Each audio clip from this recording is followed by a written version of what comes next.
Mga nakatagong kwento sa likod ng numerong 666 ay isang kamangha-manghang paglalakbay sa kasaysayan, kultura, at paniniwala. Ang bilang na ito ay nakapukaw ng imahinasyon ng tao sa loob ng mga siglo, at ngayon, susuriin natin ang mga iba't ibang aspeto ng kanyang kasaysayan. Ang bilang 666 ay madalas na iniugnay sa masamang kahulugan o madilim na konotasyon, ngunit ang mga pinagmulan at iba't ibang interpretasyon nito ay mas komplikado kaysa sa pagiging isang simbolo ng kasamaan. Ang 666 ay may kombinasyon ng mga makasaysayang, teolohikal, at kultural na mga layer na nag-aambag sa kanyang malupit na reputasyon. Bagamat marami ang nakakakilala dito bilang-bilang ng halimaw sa aklat ng pahayag, may mga mas malalim at hindi gaanong kilalang aspeto ng kahulugan nito. Ang bilang 666 ay sikat na binanggit sa Biblia sa Aklat ng Pahayag, Kabanata 13, mga taludtod 17 hanggang 18, kung saan tinukoy ito bilang-bilang ng halimaw. Ito ay ipinapalagay na kumakatawan sa isang makapangyarihan at masamang tao na kadalasang iniuugnay sa Antikristo. Gayunpaman, hindi tiyak sa mismong teksto kung sino ang halimaw, at marami sa mga kababalaghan na nauugnay sa 666 ay batay sa iba't ibang interpretasyon ng mga taludtod na ito. Sa paglipas ng panahon, ang 666 ay naging simbolo ng takot at pamahiin, madalas na iniuugnay sa mga madidilim na puwersa o darating na kapahamakan. Sa modernong kultura, ito ay ginamit sa mga pelikula, aklat, at musika upang palakasin ang mga tema ng supernatural at mga pangyayaring apokalipto. Bahagi ito ng impluwensya ng relihiyosong interpretasyon, at pati na rin ng likas na ugali ng tao na magbigay ng mistikal na kahulugan sa mga numero. Ang bilang 666 ay madalas na iniugnay kay Emperador Nero ng Roma, lalo na sa pamamagitan ng kasanayan ng gematria, isang sinaunang anyo ng numerolohiya na naglalagay ng mga numerikal na halaga sa mga titik. Sa unang siglo, nang isinulat ang Aklat ng Pahayag, ang mga Kristiyano ay dumaranas ng pag-uusig sa ilalim ng pamumuno ng Imperyong Romano. Pinaniniwalaan na ginamit ng may akda ng pahayag, na malamang ay si Juan ng Patmos, ang 666 bilang isang simbolikong pagtukoy kay Nero, na ang pangalan sa Hebreo, Neron Kaisar, ay katumbas ng 666 sa gematria. Ang misteryosong pagtukoy na ito ay isang paraan ng pagpapahayag ng banta laban kay Nero habang iniiwasan ang direktang pagtutol sa imperyo. Ang paghahari ni Nero, mula 54 hanggang 68 AD, ay puno ng kalupitan at hinala na nagdulot ng malawakang pagpapahirap at pagpapatay sa mga Kristiyano, lalo na pagkatapos ng dakilang sunog ng Roma noong 64 AD na ipinagpasang sala ni Nero sa mga Kristiyano. Ang pagkakaugnay ng 666 kay Nero ay tinitingnan ng maraming iskolar bilang isang makasaysayang code at hindi isang apokaliptikong propesya.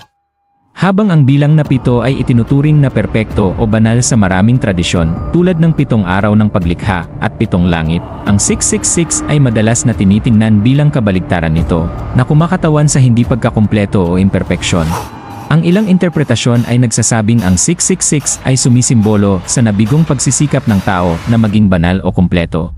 Sa ganitong pananaw, maaari itong ituring bilang-bilang ng tao, na naglalarawan ng agwat sa pagitan ng kalikasan ng tao at ng banal na perpeksyon. Ang paulit-ulit na pagbanggit ng bilang na 6 ng 3 beses ay pinapakita ang hindi perpekto at bumagsak na kalikasan nito. Ang ilang mga teologo ay nagsasabi na ang 3-6 ay kumakatawan sa isang pinalakas na kakulangan o moral na pagkukulang. Dahil ang bilang 3 ay madalas na itinuturing na isang banal na bilang, tulad ng banal na Trinidad sa Kristyanismo. Kaya, ang bilang 666 ay maaaring magsimbolo ng isang pinakamataas na pagbagsak mula sa biyaya. Ang mga pinakamaagang manuskrito ng pahayag ay hindi pare-pareho ang nabanggit na bilang na nauugnay sa halimaw. Sa katunayan, ang ilang mga maagang bersyon ng teksto ay binanggit ang 616 imbis na 666.